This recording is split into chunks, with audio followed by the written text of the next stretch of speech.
Aí só mostra. Ok, gente. Tô vendo aqui que o pessoal já tá entrando.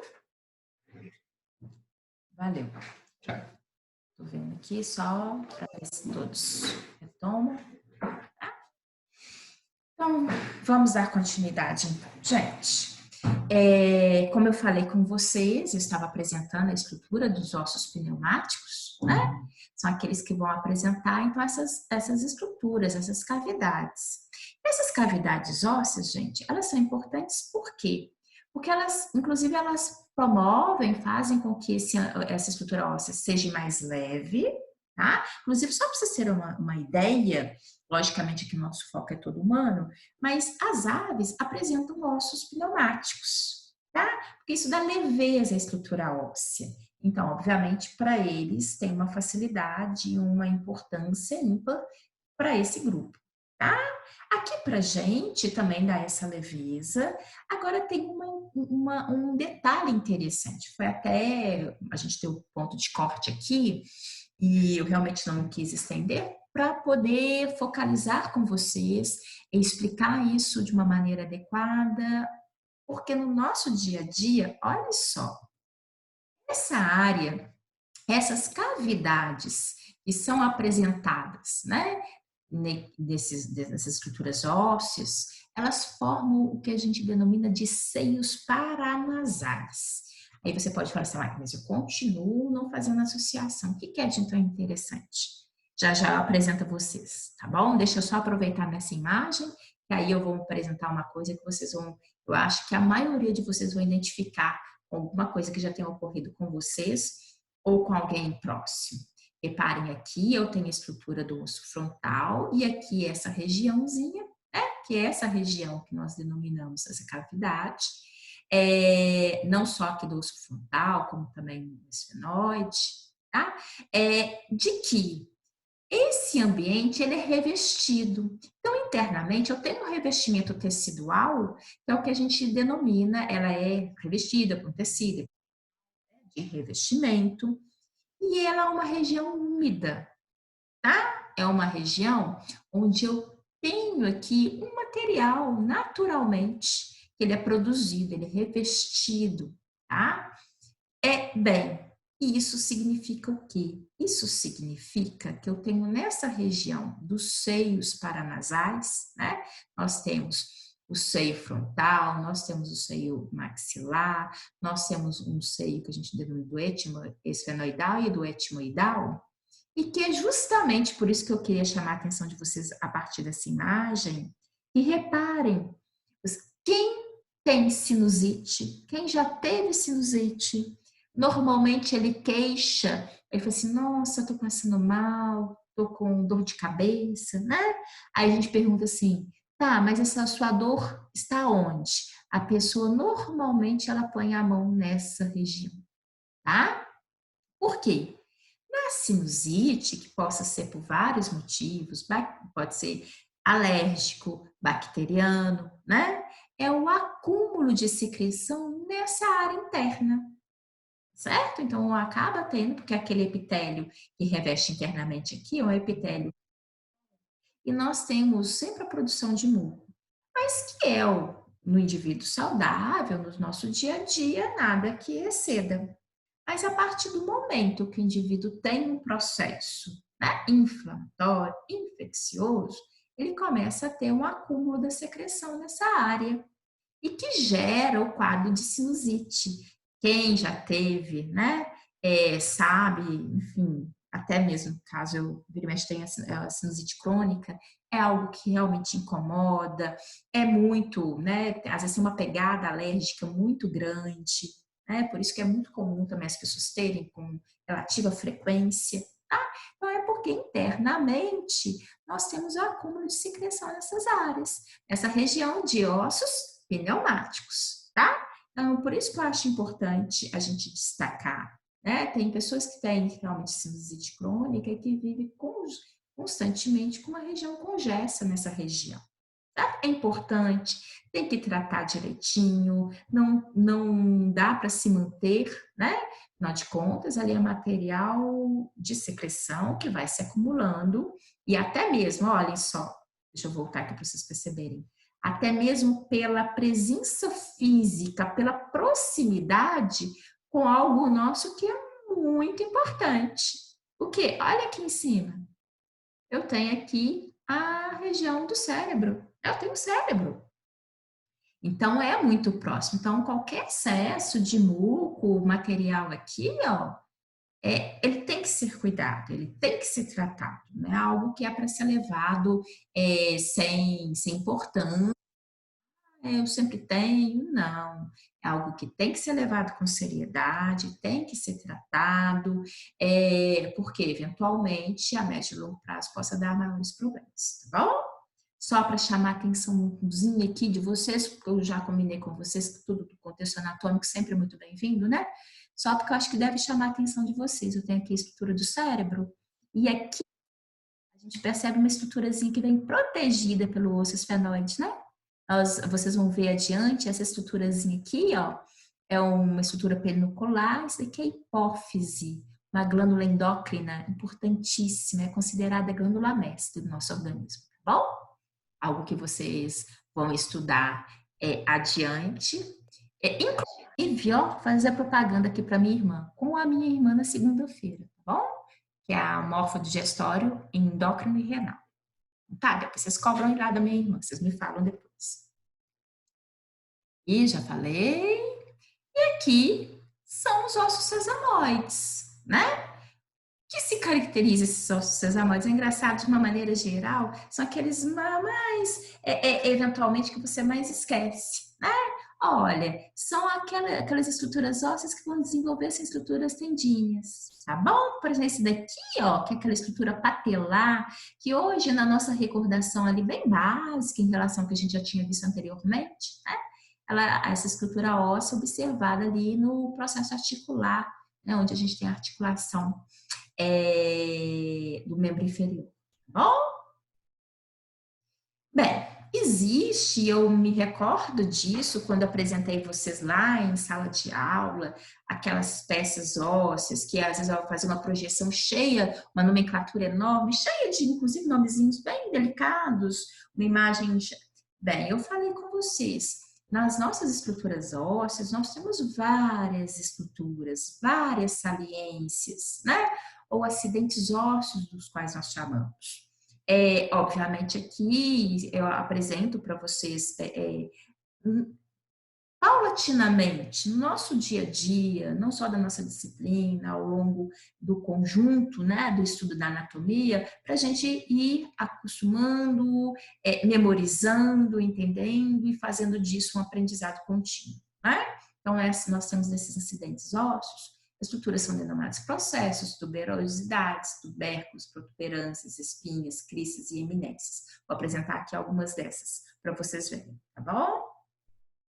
Olhem aqui, inclusive, eu comentei com vocês anteriormente, na hora que eu mostrei os ossos do quadril, que apareceu uma imagem, maior aumento, onde inclusive dava para vocês enxergarem de uma maneira bem mais fácil, como está aqui, né, nessa representação, as 3 peças ósseas que formam os ossos do quadril, né? Que temos o ilho, o isquio e o pubis. Aqui nessa imagem eu tenho certeza, mesmo porque vocês conseguem perceber aqui, né, nas estruturas de sutura, a separação entre essas 3 peças ósseas, tá bom? Estou aqui só para aproveitar, porque quando a gente tem uma imagem grande, é onde eu acho que fica mais fácil eu realmente dar uma ênfase, né, esses detalhes para vocês, porque eu sei que vocês realmente estão enxergando isso, tá bom?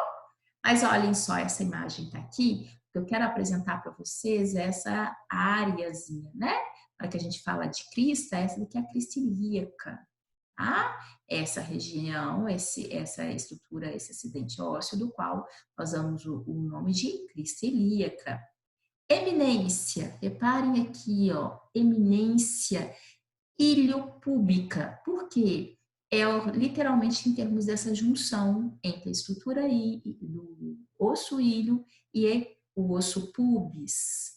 Tá? Nós temos aqui essa região, olhem, que é o túber isquiático, que é essa estrutura, inclusive, ajuda vocês, vão perceber, o dia que a gente tiver a oportunidade lá no laboratório, para vocês verem essas peças e poderem pegar, identificar, que vai ser muito gostoso, para vocês perceberem isso, né? Aqui a gente apresenta sim, mas é bom que lá vocês vão literalmente poder manusear, identificar, sentir, né? Literalmente que isso que é muito gostoso. Nós vamos fazer isso, vocês vão ver.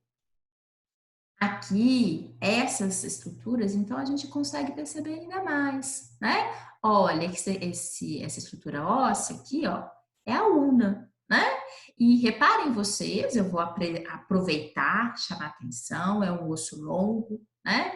Mas aqui, ó, tá para a gente apresentar em termos dos acidentes. Nós temos uma tuberosidade, uma estrutura bem proeminente aqui, tá? Nós temos um forame, é muito comum isso, sempre guardem, gente, nas estruturas ósseas, na hora que você vê uma estruturazinha, né? É muito comum, ela faz, há um buraquinho, esse termo não se usa em anatomia, tá bom?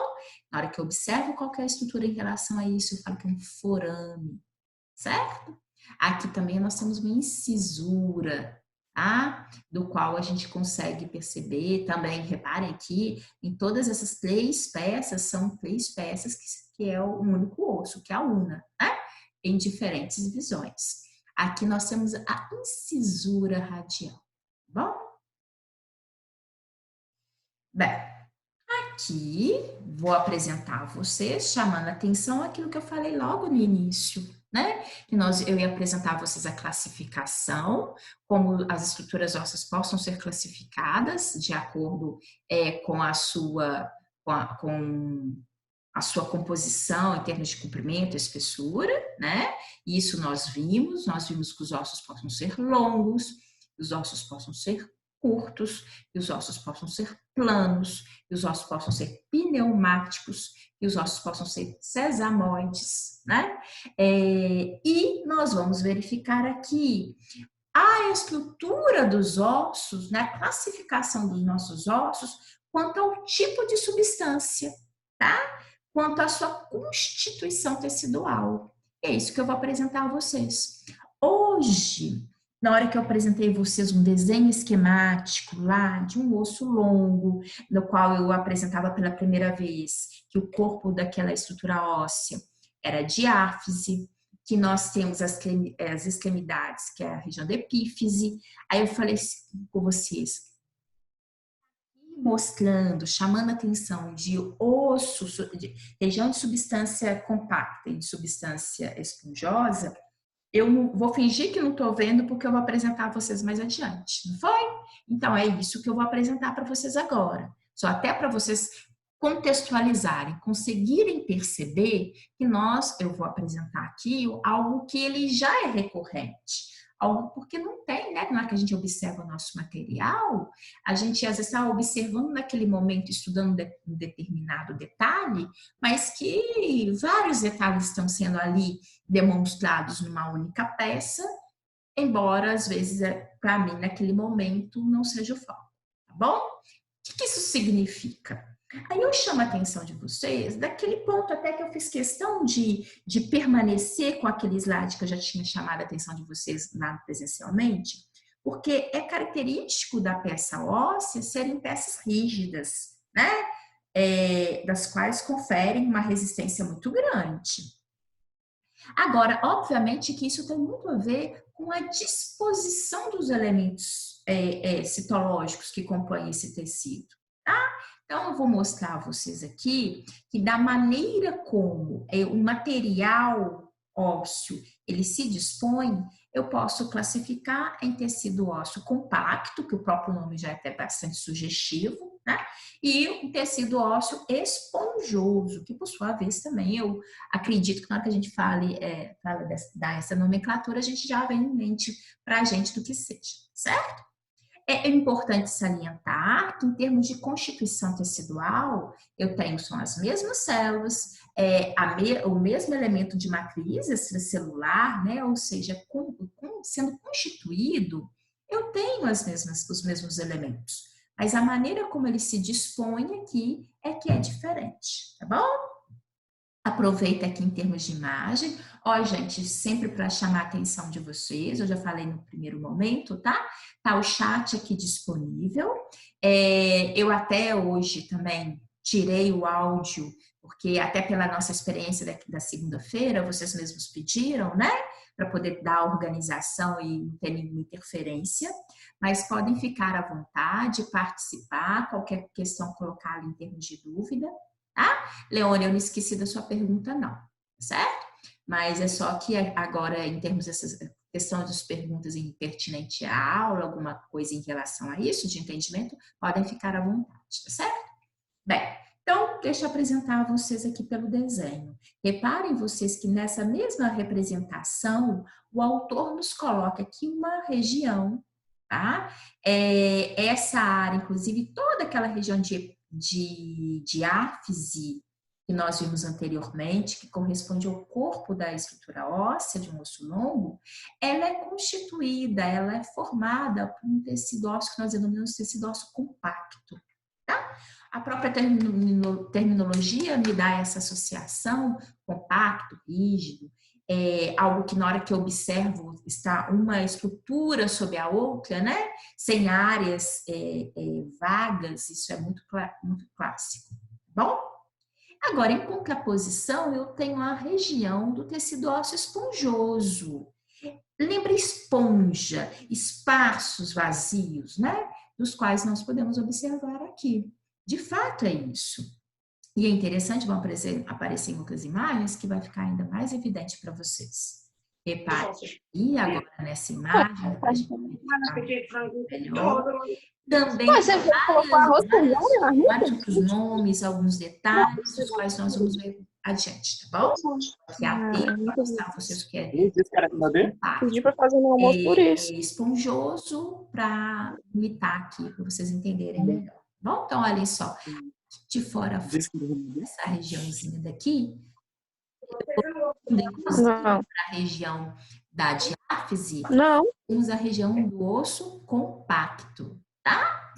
E eu tenho nessa região central, inclusive naquela região da epífise, tanto aqui eu estou diante da epífise proximal, eu também tenho na epífise distal, que seria a outra extremidade, que nesse desenho não está representado, eu também tenho a constituição, que é por tecido ósseo esponjoso, tá bom?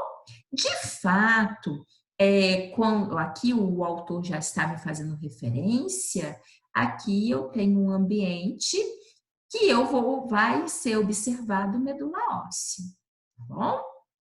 Inclusive, ela se estende ao longo da estrutura e do canal ósseo, mas isso a gente vai ver adiante, tá certo?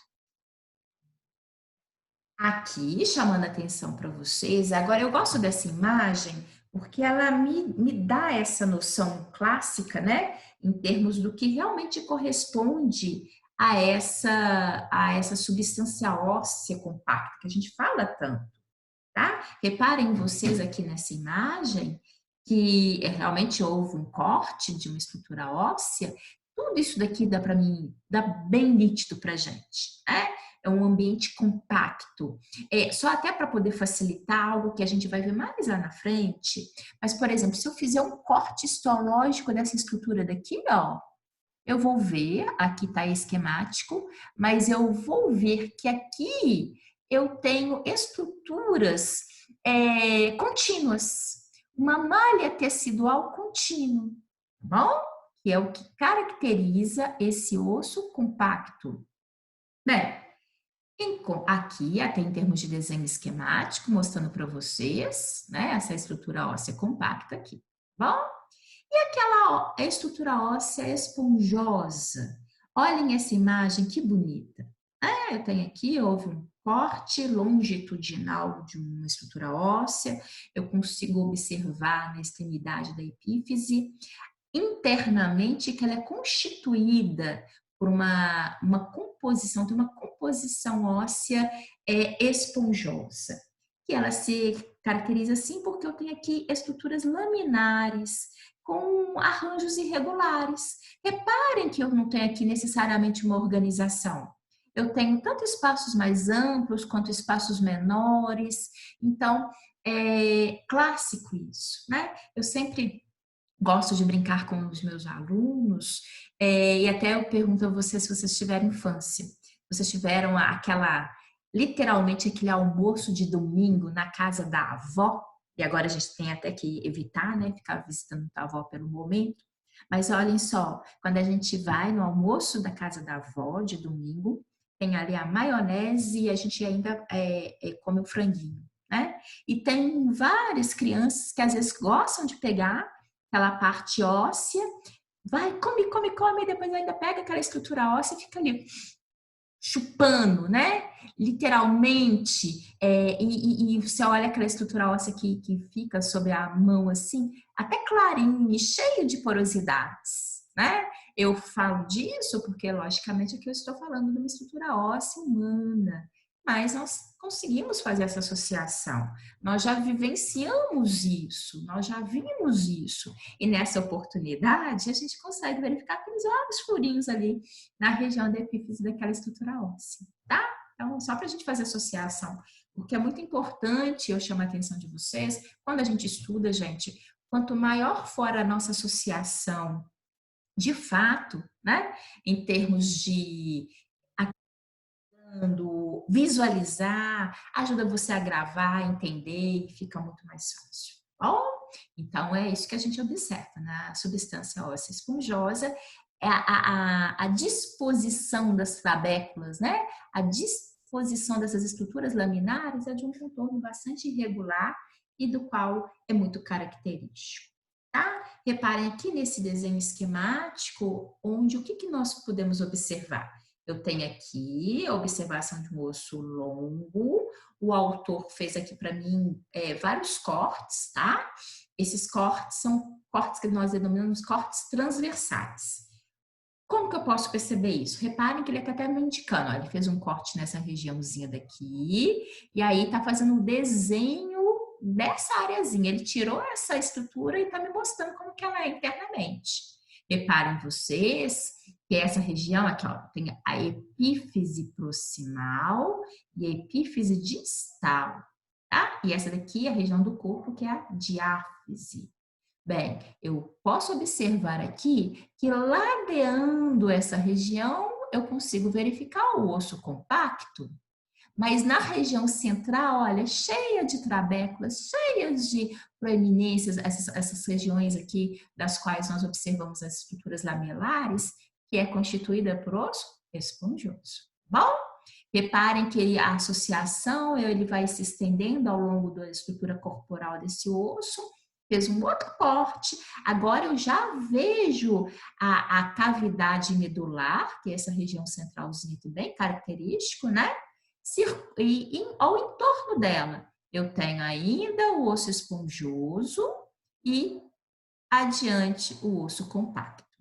Se eu fizer um corte exclusivamente na região bem central do corpo ósseo, nessa área da diáfise, eu consigo verificar que aqui eu tenho a cavidade medular, mas agora eu tenho exclusivamente o osso compacto. Essa imagem daqui, ó, é um desenho esquemático, mas reparem vocês, é um desenho muito clássico, por exemplo, aqui, que a gente tem nessa imagem, tá? Então, olha, aqui já dá para a gente perceber isso, olha.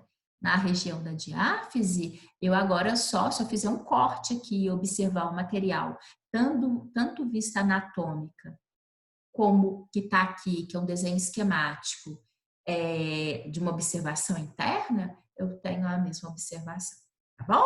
Não vou me estender em relação a esses outros cortes, porque se vocês perceberem, ele agora vai dar continuidade.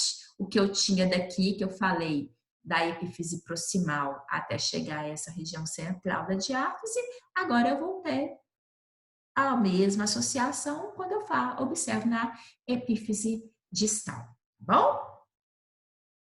Tem aqui. Olhem, eu acho... A Nicole, gente, está pedindo para desligar o áudio. É engraçado, Nicole. Eu aqui, deixa eu ver. Deixa eu ver se eu... Daqui, eu não estou ouvindo barulho nenhum, não. Nenhuma interferência.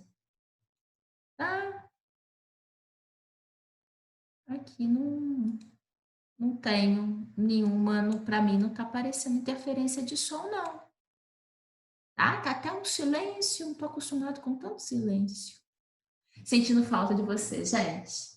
Ah, aqui a Nicole falou. Foi desligado já, foi um tempinho atrás, já desligaram. Obrigada, viu, Nicole? Porque realmente eu não. Obrigada, gente. É bom desligar aquilo que a gente combinou, né? Mas qualquer coisa podem colocar, tá? Eu acho linda essa imagem. Olhem só que lindo.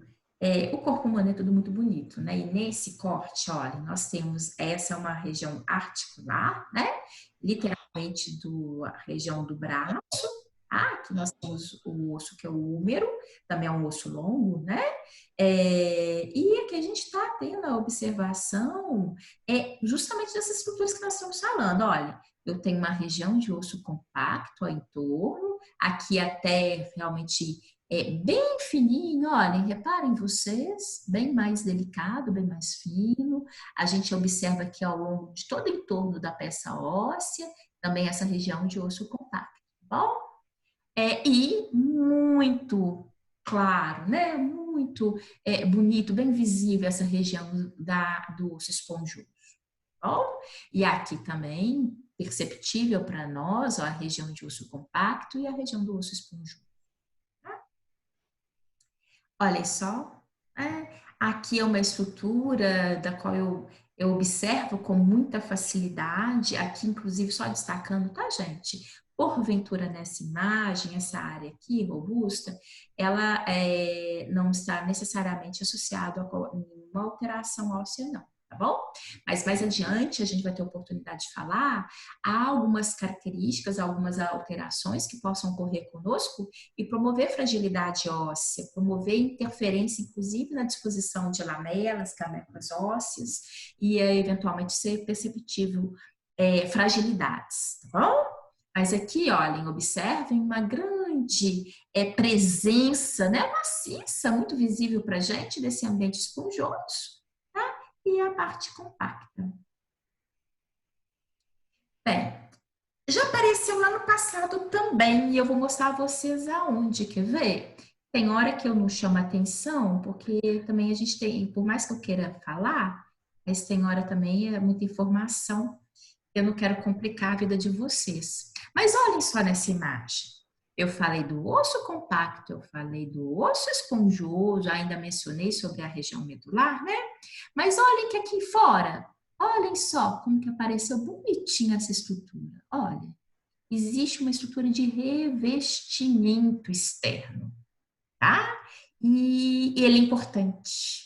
Essa estrutura é denominada de periósteo, vou apresentar agora, por isso até que eu voltei, porque a imagem é tão bonita também que na hora eu fingi que não vi para a gente seguir o raciocínio, mas para vocês observarem, tá? Porque é isso que é muito importante. Sempre assim tentar verificar, fixar, guardar, é isso que faz vocês aprenderem.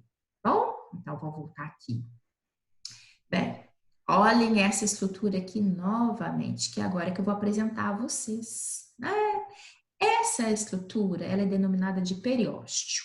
E ela é um envoltório, ela é constituída de tecido conjuntivo. Tá? Eu já falei com vocês lá na sala, porque eu já falei com vocês sobre tecido conjuntivo, até quando a gente falou do tegumento, né? Epiderme, derme, região de tecido, onde tem o tecido conjuntivo, e comentei com vocês, falei assim, gente, guardem, tecido conjuntivo, ele aparece muito, né? Aparece muito em vários assuntos, não só vai aparecer em outros momentos da nossa disciplina, como vocês vão ouvir isso em outras oportunidades, em outras disciplinas. Tá? Por quê? Porque tecido conjuntivo é um tecido vascularizado. Ele é vascularizado. E para a gente aqui é importante, vocês vão ver, eu vou chamar a atenção para isso. Né? Existe então esse revestimento tecidual externo que vai revestir a nossa estrutura óssea, que é denominada de periósteo, e ele é vascularizado. Inclusive, aqui tá bonitinho, né? O autor até representou bonitinho aqui pra gente. Olha, reparem que eu tenho esse vaso, ele ultrapassa essa estrutura tecidual. Bom, isso é importantíssimo vocês observarem. Eu até me recordo que naquele nosso último encontro presencial, eu perguntei a vocês, gente, na hora que a gente fala de estrutura óssea, é muito comum a gente associar a esqueleto, que aquela característica de associar, né? Quando eu quero fazer uma menção de morte, faço um esqueletinho, uma caveirazinha, né?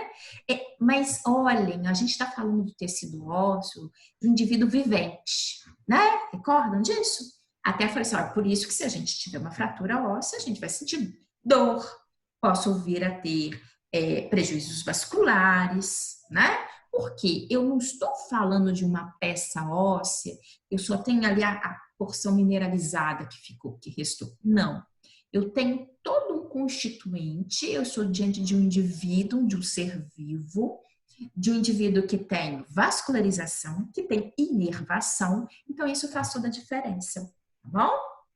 Afinal de contas, nossa estrutura óssea, as nossas células precisam de oxigênio, precisam de nutrientes, assim como qualquer outra célula do nosso organismo, né? Então, realmente, isso é muito importante ficar na nossa mente. Tá? Essa estrutura de periósteo, ela é constituída, tem uma parte externa, tá? Fibrose, inclusive com presença de fibras colágenas, e também tem uma porção interna, tá bom? Nós vamos, inclusive, chamar atenção para isso daqui a pouco. Olhem só, essa imagem também, eu acho que ela fica... eu gosto muito de imagem por causa disso.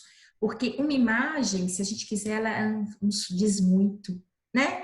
Reparem aqui que o autor está fazendo menção, essa estrutura é o periósteo, constituída de tecido conjuntivo, presença de vascularização. Isso vai permear internamente a nossa estrutura óssea. Olhem, chegando inclusive a esse ambiente interno. E que nós já vimos, olha, ainda nessa imagem eu consigo observar uma região. Ai, cadê meu cursor? Aqui, ó. Tecido ósseo compacto, tecido ósseo esponjoso, região de epífise, região de diáfise, né? Então, só para a gente recordar e sempre colocar isso, tá?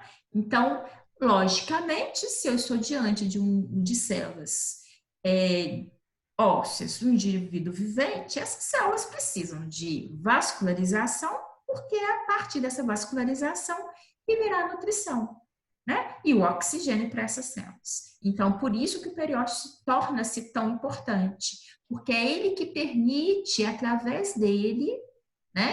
Porque ele é tecido conjuntivo, ele é vascularizado, que eu consigo ter a chegada dessa vascularização nas nossas estruturas ósseas.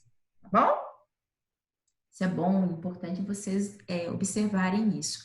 Nesse desenho é importante porque isso daqui não vai ficar assim, não. Vocês vão ver que tem uma importância, inclusive no processo de formação e de crescimento ósseo. Bom, olhem só aqui nesse desenho, o autor está representando para a gente. É um desenho esquemático, né? Onde ele mostra a vascularização e inervação do osso longo. Gente, eu vou me estender aqui em relação a essa explicação, mas só para mim não ser pega, mas a gente descuida aqui. Daqui 5 minutos vai cair o vídeo novamente e logo em seguida eu mando para vocês o link, tá bom? Nesse intervalozinho de tempo que eu pego aqui o link e encaminho, podem beber uma água, ir ao banheiro e retornar, tá bom? Bem, então olhem só aqui.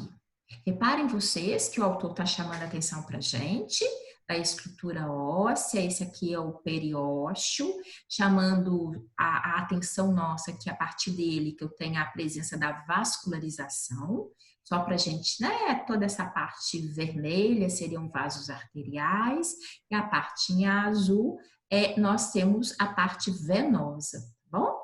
E o que está em amarelo, gente, é inervação, tá bom? Então, nós temos um nervo periostal, uma estrutura, uma associação do sistema nervoso que chega até essa região, né?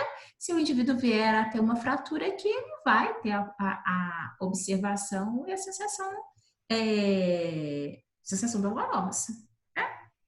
Bem, chama a atenção de vocês aqui, inclusive, para algo que a gente vai trabalhar mais adiante. Reparem vocês, eu tenho a artéria que ela vai chegando nesse ambientezinho aqui, vai receber um nome já já que eu vou mostrar para vocês específico, tá? Mas ela permeia, isso que eu acho que é mais importante a gente observar.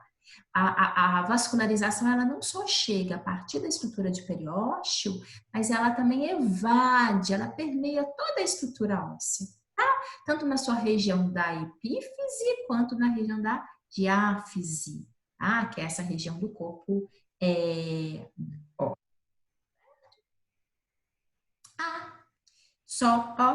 justamente isso é importante, não posso esquecer, não. Vou chamar a atenção de uma outra estruturazinha daqui, ó. Se vocês perceberem nesse desenho, aqui de fora a fora, ó, tá aqui um azulzinho claro, né? Representado é uma estrutura cartilaginosa, que é a cartilagem articular. Bom, eu já tive a oportunidade, inclusive hoje, na hora que a gente fez aquela breve retomada de alguns pontos que nós já tínhamos falado presencialmente, eu chamei a atenção de vocês que nós temos presença de tecido cartilaginoso, né? Lembram na hora que aparece as vértebras, né? Entre uma estrutura vertebral e outra, na hora que eu falei para vocês da caixa torácica, tem ali pontos claros que, na verdade, são essa associação de presença de cartilagem, né? Porque isso não tem como a gente estudar toda essa parte óssea sem falar sobre cartilagem. Por que não? Porque, inclusive, nós vamos ver, nós temos a formação óssea na hora do nosso desenvolvimento. Inclusive, algumas estruturas ósseas são formadas a partir de moldes cartilaginosos, né? Então, primeiro nós temos uma estrutura formada por estruturas cartilaginosas e vão se ossificar. Então, é por isso, e além disso, tem sempre a presença, né, em vários pontos, na hora que a gente estuda o esqueleto, nós sempre temos a presença de cartilagem, uma vez mais proeminente, outras vezes de uma maneira mais discreta, mas sempre a gente tem essa presença, tá? Bem, justamente por isso que eu vou apresentar a vocês aqui um pouquinho, algumas características importantes do que se refere a tecido cartilaginoso. Tá? Que é um tecido, ele é uma variação de tecido conjuntivo, nós já vimos isso logo no iniciozinho da nossa disciplina, e ela é importante porque ela está muito presente, a gente fala muito dela ao longo de toda essa parte motora, né, de locomoção que a gente está estudando. Olhem só, essa estrutura cartilaginosa, ela possa ser classificada em... Ai, que susto! Cartilagem fibrosa. Eu entendi galo, o Bruno postou uma foto dele com a camisa do galo. Cartilagem elástica, tá? Vou apresentar separadamente para vocês aqui. Só quero aproveitar, inclusive, aqui essa imagem, essa é uma foto, tá? Do qual eu consigo verificar esse ambiente rosáceo é a matriz extracelular, tá bom? Esse ambientezinho aqui interno, ó, é a célula cartilaginosa. Bolsonaro. Vocês estão vendo aqui, ó, são células cartilaginosas, tá bom? Esse ambientezinho a gente denomina de matriz, tá? É clássico, vocês vão ver, eu vou mostrar em outras imagens adiante, que nem sempre a cartilagem tem esse aspecto assim, não. Às vezes vai ter mais enegrecido, mais rico em fibras, e eu vou apresentar para vocês, tá bom? Eu vou, resta um minutinho, menos de um minuto, que já apareceu aqui. Vai cair agora, eu vou parar nesse slide que a gente tem como ponto de corte. Eu já mando para vocês um novo link, tá bom? Para a gente retomar e para a gente aqui